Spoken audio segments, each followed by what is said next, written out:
அதாவது நம்ம நம்மளுடைய மனித இயல்பு என்னென்னா, நமக்கு வேண்டியவங்க, தெரிஞ்சவங்க, உறவினர்கள் அவங்க என்ன செய்கிறாங்களோ அதை நம்ம செய்வோம். அவங்க சோம்பேறியாக இருந்தாங்கன்னா நாமளும் சோம்பேறியாக இருப்போம். உறவினர்கள் நமக்கு பிடிச்சவங்க, ஏன்னா அவங்க தான் போட்டியாளர்கள். நமக்கு யார் போட்டியாளர்னா, நாம் யார்கிட்டலாம் பேசுகிறோமோ பழகுறோமோ அவங்க தான் போட்டியாளர்கள். நம்ம யார்கிட்ட பழகலையோ அவங்க போட்டியாளர்களே கிடையாது. அதனால் நாம் யார்கிட்ட பழகுறோமோ, தனிப்பட்ட முறையில் நம்ம யார்கிட்டலாம் பழகுறோம், பேசுகிறோம், அந்த மாதிரியான ஆட்கள், உறவினர்கள், குடும்பத்தினர், நண்பர்கள், இவங்க தான் நமக்கு போட்டியாளர்கள். அதனால் அவங்க என்ன செய்கிறோம், அவங்க எந்த அளவுக்கு சுறுசுறுப்பாக இருக்காங்க, நல்லா உழைக்கிறாங்க, விழிப்போடு இருக்காங்க, ஒரு லட்சியவாதியாக வாழ்ந்து கொண்டிருக்கார்கள் அப்படின்னா அவங்க எல்லாருமே, அதாவது நம்முடைய உறவினர்கள், நண்பர்கள் எல்லாருமே ஒரு லட்சியவாதியாக வாழ்ந்து கொண்டிருக்கிறார்கள் என்றால் அதை பார்த்துட்டு நாமளும் என்ன பண்ணுவோம், அது போன்று வாழ்வோம். அதில் அது நம்முடைய உறவினர்கள், நண்பர்கள், நம்ம குடும்பத்தினர், நாம் ரொம்ப பேசுகிறவங்க, நம்ம யார்கிட்டலாம் பேசுகிறோம் பழகுறோம், இவங்க எல்லாருமே என்ன செய்கிறாங்களோ, இவங்களில் பெரும்பாலானோர் என்ன செய்கிறாங்களோ அதுதான் நம்மளும் செய்வோம். அவங்க சோம்பேறியாக இருந்தால் அதை பார்த்துட்டு நாமளும் சோம்பேறியாக இருப்போம். ஏன்னா அவங்க தான் போட்டியாளர்கள். ஏன்னா நாளைக்கு நம்ம வீழ்ந்தாலும் எழுந்தாலும் அவங்க தான் அதை பற்றி பேச போகிறாங்க. அதனால் அவங்களே சும்மா தான் இருக்காங்க, சோம்பேறியாக தான் இருக்காங்க. அப்படிங்கும்போது நாம் அதை பார்த்துட்டு நாமளும் சோம்பேறியாக தான் இருப்போம். இப்போ ஒரு நண்பர்கள்லாம் காலைல 5 மணிக்கே எழுந்திருக்கிறாங்க அப்படின்னா, ஒரு 10 நண்பர்கள் இருக்காங்க, அதில் ஒரு 9 பேர் 5 மணிக்கே எழுந்திருக்காங்க அப்படின்னா, மீதி இருக்கிற ஒருத்தரும் அவர் 5 மணிக்கே எழுந்திருப்பார். அந்த 9 பேரில் அல்லது ஒரு 10 பேரில் ஒரு 7-8 பேர் காலையில் 8 மணி வரைக்கும் தூங்குறாங்க அப்படின்னா, அதை பார்க்குற மீதி உள்ள அந்த 2-3 பேர் என்ன பண்ணுவாங்க அப்படின்னா, அவங்களும் என்ன பண்ணுவாங்க, 7-8 மணி வரைக்கும் அதை பார்த்து தூங்குவாங்க. ஆக இதெல்லாம் ஒரு தொத்து வியாதி. எங்கேருந்து தொற்றும் அப்படின்னா, நமக்கு நம்முடைய பழக்க வழக்கங்கள் யாரிடமிருந்து தொற்றும் அப்படின்னா, நமக்கு தெரிஞ்சவங்க, நண்பர்கள், உறவினர்கள், குடும்பத்தினர்கள், இவர்களிடம் உள்ள பழக்க வழக்கம் தான் நம்மக்கிட்ட தொத்தும். அதனால் அவர்கள் சுறுசுறுப்பாக, அப்போ நாம் சுறுசுறுப்பாக இருக்கணும் அப்படின்னா, இந்த நாட்டில் உள்ள உங்களுடைய உறவினர்கள் எல்லாருமே சுறுசுறுப்பாக இருக்கணும், உழைக்கணும். அப்போ தான் உங்களுக்கு நீங்களும் உழைக்கணும், சோம்பேறியாக இருக்கக்கூடாது அப்படிங்கிற எண்ணமே வரும். அதனால் எல்லாருமே நல்லா இருந்தாக்கா நீங்களும் நல்லா இருப்பீங்க. உங்களை சுற்றி, அதாவது உங்களுக்கு தெரிஞ்ச உங்களுடைய குடும்பத்தினர், உறவினர், நண்பர்கள் அவங்க எல்லாருமே நல்லா இருந்தால் நீங்களும் நல்லா இருப்பீங்க. அவங்க எல்லோரும் அந்தளவுக்கு நல்லா இல்லை அப்படின்னா நீங்கள் அதை பற்றி அப்போ அவங்கள பார்த்துக்கிட்டே நீங்களும் அந்த மாதிரி தான் போவீங்க. நாம் முன்னேறணுன்னா நம்முடைய நண்பர்கள், உறவினர்கள், நாம் பழகிறவங்க எல்லாத்தையுமே முன்னேறுவதற்கான வேலைகளையும் நாம் செய்யணும். நாம் மட்டும் முன்னேறணும், நம்முடைய உறவினர்கள், நண்பர்கள், குடும்பத்தினர் அவங்க எல்லாம் முன்னேறக்கூடாது அப்படின்னு நினச்சோம்னு வச்சுக்கோங்களேன், நம்மளும் முன்னேற முடியாது. ஏன்னா நாம் எப்படி ஒரு நல்ல விஷயத்தை கற்றுப்போம் அப்படின்னா, நாம் விழிப்போடு இருக்கணும் அப்படின்னா, நல்லா கடினமாக உழைக்கணும், முன்னேறணும் அப்படின்னா அது எங்கேருந்து வரும் அப்படின்னா, அந்த தூண்டுதல் எங்கேருந்து வரும்னா நம்முடைய நண்பர்களிடமிருந்து, நமக்கு பிடித்தவர்களிடமிருந்து, நம்முடைய உறவினர்கள், குடும்பத்தினர் இவர்களிடமிருந்து தான் நமக்கு ஒரு தூண்டுதல் ஏற்படும். நம்ம யாருன்னே தெரியாதவங்க அவங்க எவ்வளோ தான் முன்னேறினாலும் அது நமக்கு தூண்டுதலாக பெருசாக அமையாது. ஆனால் நமக்கு எங்கேருந்து தூண்டுதல் வரும் அப்படின்னா, ஒரு நல்ல விஷயம் செய்யணும், வாழ்க்கையில் ஒரு நல்ல நிலைமைக்கு போகணும், வெற்றி அடைய வேண்டும், லட்சியத்தில் வெற்றி அடைய வேண்டும், அப்படி நேரத்தை வீணடிக்கக்கூடாது, பயனுள்ள வேலைகளை செய்யணும், பிறருக்கு உதவியாக இருக்கணும், புகழ் பெற வேண்டும், நிறைய பணம் சம்பாதிக்கணும் அப்படின்னு நீங்கள் நினச்சிங்கன்னா அதற்கான அப்படி நீங்கள் நினைக்கலாம். ஆனால் அதற்கான வேலைகளில் இறங்கணுமே, அதற்கான தூண்டுதல் உங்களுக்கு எங்கேருந்து கிடைக்கும் அப்படின்னா, உங்களை சுற்றி, அதாவது நீங்கள் பழகுகிற நண்பர்கள், உறவினர்கள், குடும்பத்தினர்கள், அல்லது மனைவி, அல்லது கணவன், பிள்ளைகள், இப்படி நீங்கள் யாருக்கிட்டெல்லாம் பழகுறீங்களோ, பேசுகிறீங்களோ அவங்ககிட்டேருந்து தான் உங்களுக்கான தூண்டுதல் கிடைக்கும். நீங்கள் முன்னேறுவதற்கான தூண்டுதல் அவர்களிடமிருந்து தான் கிடைக்கும். அதனால் நீங்கள் முன்னேறும்போது நீங்கள் என்ன பண்ணணும் அப்படின்னா, உங்களை சுற்றி இருக்கிற நீங்கள் பழகுறவங்களையும் முன்னேறுவதற்கு ஏதாவது வழியை ஏற்படுத்தி கொண்டே முன்னேற வேண்டும். நீங்கள் பழகுறவர்கள், உங்களுடைய உறவினர்கள், குடும்பத்தினர் அவர்களுக்கு உதவி செய்து கொண்டு, அவர்கள் முன்னேறுவதற்கு உதவி செய்து கொண்டே நீங்களும் முன்னேற வேண்டும். அவங்க மட்டும் முன்னேறக்கூட நாம் மட்டும் முன்னேறிடணும் அப்படின்னு நினச்சிட்டு அவங்க முன்னேறுவதற்கு எந்த வேலையும் செய்யாமல் அவர்களை முன்னேற விடாமல் நீங்கள் முன்னேற நினச்சிங்கன்னா கண்டிப்பாக உங்களால் முன்னேற முடியாது. அதனால் ஏன்னா நமக்கான தூண்டுதல் எங்கேருந்து கிடைக்குதுன்னா, நாம் பார்க்குற பழகுறவர்கள் அவங்க சோம்பேறியாக இருந்தாங்கன்னா நாமளும் சோம்பேறியாக தான் இருப்போம். நமக்கு தெரிந்தவர்கள், உறவினர்கள், நண்பர்கள், குடும்பத்தினர் அவங்க சோம்பேறியாக இருந்தால் நாமளும் சோம்பேறியாக தான் இருப்போம். அவங்க ஏழ்மையில் இருந்தால் நாமளும் ஏழ்மை தான் இருப்போம். ஏன்னா அவங்க தான் நம்முடைய போட்டியாளர்கள். அவங்க வேகமாக ஓடினா நாமளும் வேகமாக ஓடுவோம். அவங்க சும்மா படுத்து கிடந்தால் நாமளும் படுத்து தான் கிடப்போம். அந்த மாதிரி அவங்க சோம்பேறியாக இருந்தால் நாமளும் சோம்பேறியாக தான் இருப்போம். அதனால் சுற்றி உள்ளவர்களை பார்த்து தான் நம்முடைய உழைப்பு எல்லாமே, நம்முடைய முன்னேற்றம் எல்லாமே எது தீர்மானிக்குதுன்னா நம்மை சுற்றி உள்ளவர்கள், நாம் பார்த்து பழகிறவர்கள், அவர்கள் தான் நமக்கு தூண்டுதல்கள், நாம் முன்னேறுவதற்கான தூண்டுதல்கள். அதனால் நாம் மட்டும் முன்னேறணும் அப்படின்னு நினச்சா கண்டிப்பாக முன்னேறவே முடியாது.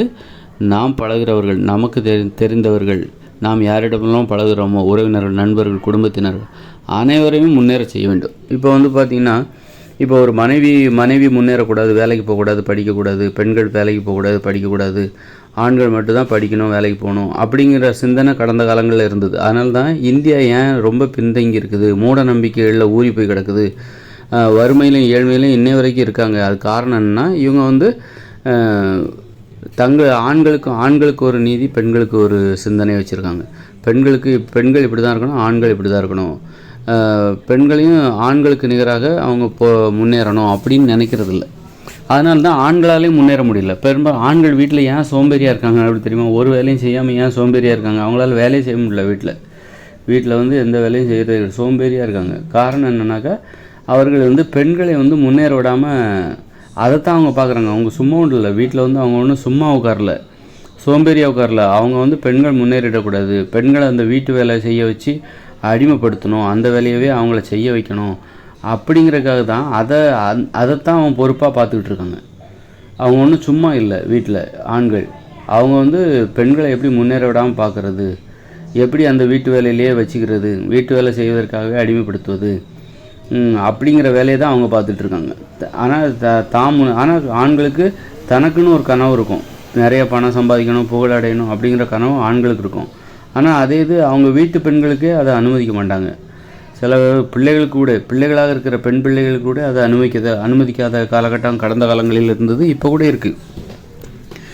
பெண் பிள்ளைக்கு ஒரு பார்வை, ஆண் பிள்ளைக்கு ஒரு பார்வை. இதனால தான் இந்தியர்கள் பெருமை ஏன் முன்னேறாமல் போனாங்க அப்படின்னா, ஏன் வீணாக போனாங்கன்னா, நம்மை சுற்றியுள்ள அனைவரையுமே நாம் முன்னேறணும்னு நினைக்கணும். அப்போ தான் நாமளும் முன்னேற முடியும்.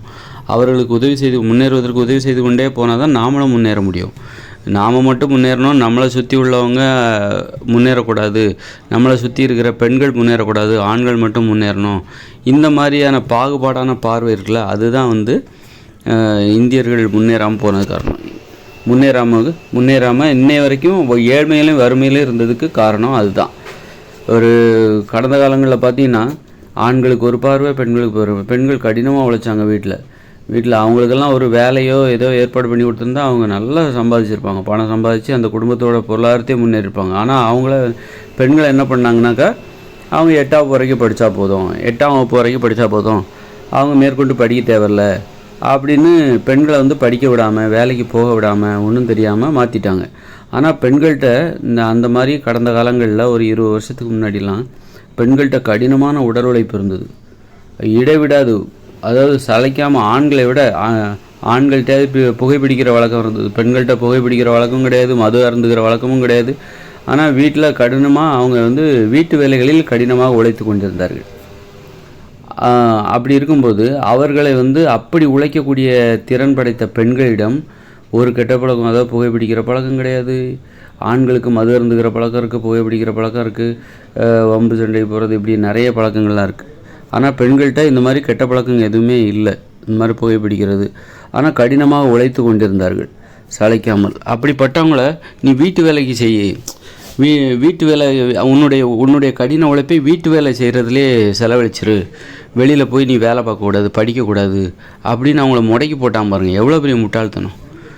அவங்களெல்லாம் நிறைய குடும்பங்களில் கடந்த காலங்களில் 20 வருஷத்துக்கு முன்னாடி, அதாவது தமிழ்நாட்டில் இருக்கிற பெரும்பாலான ஒரு 99% குடும்பத்தில், அல்லது 90% குடும்பம், அல்லது ஒரு 80% வச்சுக்க, அதுக்கு மேலே கூட 8ஆவதுக்கு மேலே பெண்களை படிக்க வைக்க மாட்டாங்க. 5ஆவதுக்கு மேலே நிறைய குடும்பத்தில் பெண்களை படிக்க வைக்க மாட்டாங்க. ஆனால் ஆண்களை மட்டும் 8ஆவது 10ஆவது வரைக்கும் படிக்கணும்னு நினைப்பாங்க. அதுலேயும் நிறைய பேர் ஃபெயில் ஆகி போயிடுவாங்க. அப்படி ஒரு பார்வை தான் நிறைய குடும்பங்கள் வறுமையில் போனதுக்கு காரணமே. இன்றைக்கி பார்த்தா எனக்கு தெரியுது அந்த இன்றைக்கி உழைப்போட அருமை இன்றைக்கி தெரியுது. இன்றைக்கி உழைப்பு இருந்தாலே நிறைய பேர் முன்னேற்றுவாங்க. நிறைய பேருக்கு இன்றைக்கி உழைப்பு இல்லை, கனவு மட்டும் இருக்குது, ஆசை மட்டும் இருக்குது. ஆனால் இன்றைக்கி உழைக்கின்ற திறன் இல்லை. அப்படி பார்த்தா ஒரு 20 வருஷத்துக்கு முன்னாடிலாம் அல்லது இன்றைக்கி கூட பெண்கள் கடினமாக வீடுகளில் உழைத்து கொண்டிருக்கிறார்கள். சுழன்று கொண்டே இருக்கிறார்கள். அவர்களால் சும்மாவே இருக்க முடியல. அப்படிப்பட்ட இயல்புடைய பெண்களை வீட்டுக்குள்ளே முடக்கிட்டாங்க. அவங்கள மட்டும் அப்படி வெளியில் போய் ஒரு சுயதொழிலோ ஏதோ ஒரு வேலையில் அவங்கள அனைத்து பெண்களையும் ஈடுபடுத்தியிருந்தாலே எந்த குடும்பமே வறுமையில் இருந்திருக்குது. பொருளாதாரத்தில் நாம் வீணாக போனது காரணம், வறுமையிலும் ஏழ்மையிலும் மூழ்கி போனது காரணம் பெண்களை முடக்கியது தான், வீட்டுக்குள்ளே முடக்கியது தான் காரணம். அப்போது உங்கள் கெட்ட புத்திக்கு தான் பெண்களை முடக்கிறாங்கள, அந்த கெட்ட புத்திக்கு தான் ஆண்களும் சரி, ஆண்கள்லாம் அவஸ்தைப்பட்டாங்க. ஏழ்மையில் வீணாக போனது காரணமே எல்லாமே பெண்களை முடக்கியது தான். பெண்களை மேற்கொண்டு படிக்க விடாமல் செஞ்சது, வேலைக்கு போக விடாமல் செஞ்சது, வீட்டு வேலையே அப்படின்னு சொல்லிட்டு இந்த வரட்டு கௌரவம்னு சொல்லுவாங்கள்ல, அந்த மாதிரி அதுதான் கௌரவம் அப்படின்ட்டு அந்த அறியாமை. அதுதான் பெரும்பாலும் இந்தியா முழுக்க மக்கள் வீணாக போனது காரணமே. அதாவது சில 50 வருடங்களுக்கு மேலே அல்லது 100-200 வருடங்களுக்கு மேலே இந்தியர்கள் வறுமையில் இருக்கிற காரணமே பெண்களுக்கு தனி பார்வை, ஆண்களுக்கு தனி பார்வை. பெண்களை வளர்ப்பது தனி, ஆண்களை வேறு மாதிரியே வளர்க்குறது. பெண்களை இந்த மாதிரி அடிமைப்படுத்தி வீட்டுக்குள்ளேயே அவங்க பயங்கரமாக உழைச்சிட்டு இருந்தாங்க. ஆண்களை விட மேலாக உழைக்கிற திறன் பெண்கள்கிட்ட இருந்தது. சும்மா ஒரு வீட்டுக்குள்ளேயே அவங்களால சுமார், ஆண்கள் பாருங்கள் வீட்டுக்கு வந்தால் சோம்பேறி ஆகிடும், ஆனால் பெண்கள் ஒரு வீட்டுக்குள்ளேயே அவங்க அவ்வளோ இடைவிடாமல் சுழன்று கொண்டே இருப்பார்கள், ஓய்வு எடுக்க மாட்டாங்க. அந்த அளவுக்கு ஒரு அற்புதமான திறன் படைத்த பெண்களை அது மிகப்பெரிய ஒரு புதையல் அல்லது பொக்கிஷம் அப்படின்னு கூட சொல்லலாம். அவர்களை மட்டும் ஒழுங்காக படிக்க வச்சுட்டு, ஆண்களை வீட்டில் உட்கார வச்சுட்டு பெண்களை அனுப்பிச்சிருந்தா கூட நாடு முன்னேறி இருக்கும். அந்த அளவுக்கு பெண்கள்கிட்ட பயங்கரமான திறமை இருந்தது. சரி, அப்படி இல்லைனாலும் ஆண்களை வீட்டில் உட்கார அது தேவையில்லை. அப்படி யாரும் ஆண்களும் வீட்டில் இருக்க மாட்டாங்க. அதனால் ஆண்கள் எப்படி வெளியே போய் படிக்க வச்சாங்களோ அதே போன்ற ஒரு சுதந்திரத்தை பெண்களுக்கு கொடுத்துருந்தா கண்டிப்பாக முன்னேறிப்பாங்க. இதுதான் மேலை நாட்டில் வெளிநாட்டில் அப்படி அதுதான் நடந்தது. அங்கே ஆண்களை எப்படி படிக்க வைக்கிறாங்களோ, வேலைக்கு போக வைக்கிறோம், அதே மாதிரி தான் அங்கே பெண்களையும் படிக்க வச்சு வேலைக்கு அனுப்ப. அதனால தான் அந்த நாடெல்லாம் முன்னேறிச்சு. அவங்க சிறப்பான ஒரு வாழ்க்கை வாழ்வதற்கு அதான் காரணம். அதனால் நீங்கள் ஆணாக இருந்தாலும் சரி, பெண்ணாக இருந்தாலும் சரி, நீங்கள் முன்னேறணும், வாழ்வில் வெற்றி அடையணும்னா உங்களை சுற்றி இருக்கிறவங்க, அதாவது உங்களுக்கு தெரிந்தவர்கள், உங்களுடன் பழகிறவர்கள், உறவினர்கள், குடும்பத்தினர்கள், நண்பர்கள், எல்லார்ட்டையுமே ஆண் பெண் பாகுபாடு இல்லாமல் எல்லாருமே முன்னேறணும்னு நினைக்கணும். அப்போ தான் நீங்களும் ஒரு லட்சியத்தில் ஜெயிக்க முடியும், உங்களால் முன்னேற முடியும், வாழ்வில் வெற்றி பெற முடியும், பொருளாதாரத்தில் நிறைய பணமும் சம்பாதிக்க முடியும், புகழும் அடைய முடியும். அப்படி இல்லாமல் நீங்கள் உங்களுக்கு தெரிஞ்சவங்க, உங்கள் குடும்பத்தினரிடமே ஆண்களுக்கு ஒரு பார்வை, பெண்களை ஒரு மாதிரி பார்த்து பெண்களை வேறு விதமாக வளர்ப்பது, அடிமையாக வளர்ப்பது, ஆண்களை மட்டும் சுதந்திரமாக வளர்ப்பது, இந்த மாதிரியான ஒரு கண்ணோட்டம். அது மட்டும் இல்லை, அப்புறம் சொந்தக்காரங்க, அதாவது பெண்கள், அது மாதிரி பெண்கள் மட்டும் கிடையாது, உறவினர்கள், நண்பர்கள், ஆண்களாக இருந்தாலும் சரி, எல்லாருமே முன்னேறணும் அப்படின்னு நினைக்கணும், முன்னேறி வெற்றி பெறணும். அப்போ தான் நாமளும் முன்னேற முடியும். ஏன்னா நமக்கான தூண்டுதல் நம்மை சுற்றி உள்ளவர்களிடம் தான் கிடைக்கும். நாம் வெற்றி பெற வேண்டும் என்கிற தூண்டுதல் எங்கேருந்து கிடைக்கும்னாக்கா, நம்ம சுற்றி உள்ள ஆண்கள் பெண்கள், நமக்கு தெரிந்த ஆண்கள் பெண்கள், நாம் பழகுகிற ஆண்கள் பெண்கள், நமக்கு பிடித்தமான உறவினர்கள், நண்பர்கள், இவர்களிடம் ஆண்கள் பெண்கள், ஏன்னா அனைவரிடம் இருந்து தான் நமக்கான தூண்டுதல், நாம் என்ன செய்யணுங்கிற தூண்டுதல். அவங்க சோம்பேறியாக இருந்தாங்கன்னா நாமளும் சோம்பேறியாக தான் இருப்போம், அவங்க சுறுசுறுப்பாக இருந்தாங்கன்னா நாமளும் சுறுசுறுப்பாக இருப்போம்.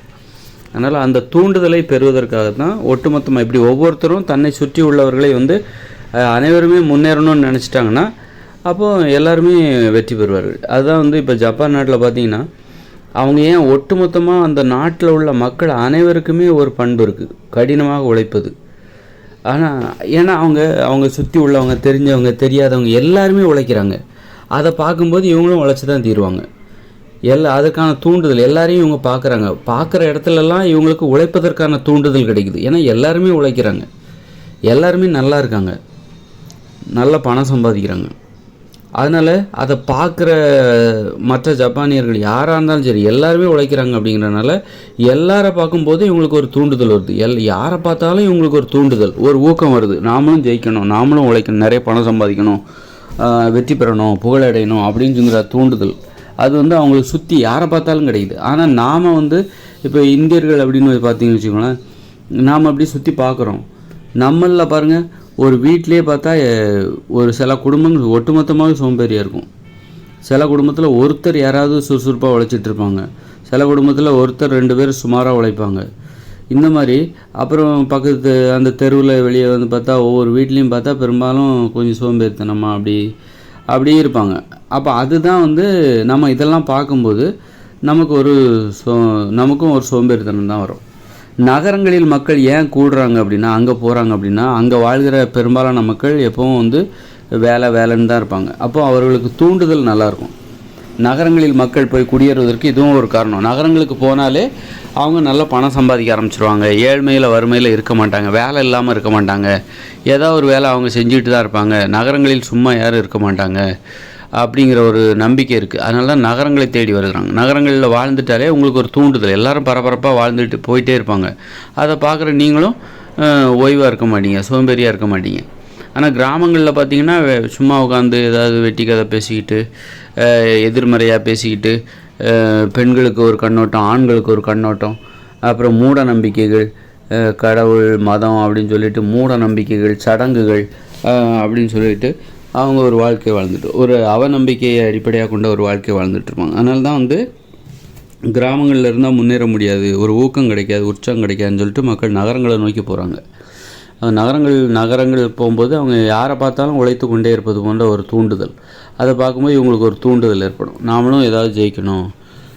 அதனால் இந்த தூண்டுதல் வந்து முக்கியம். அதனால் அந்த தூண்டுதல் நமக்கு எங்கேருந்து கிடைக்கும்னா, நம்மை சுற்றியுள்ள நமக்கு தெரிந்த நமது குடும்பத்தினர், நமது உறவினர்கள், நண்பர்கள், இவர்களிடமிருந்தால் நமக்கு அந்த தூண்டுதல் கிடைக்கும். அதனால் நாம் முன்னேறினா மட்டும் போதாது, நம்மை சுற்றியுள்ள அனைவருமே முன்னேற வேண்டும். நமக்கு தெரிந்த உறவினர்கள், நண்பர்கள், குடும்பத்தினர் அனைவருமே, ஆண்கள் பெண்கள் என அனைவருமே முன்னேறினா தான் நாமளும் முன்னேற முடியும், வெற்றி பெற முடியும், வாழ்வில் ஒரு நல்ல நிலைமைக்கு, ஒரு பொருளாதாரத்தில் உயர முடியும், புகழை பெற முடியும், எல்லாமே செய்ய முடியும்.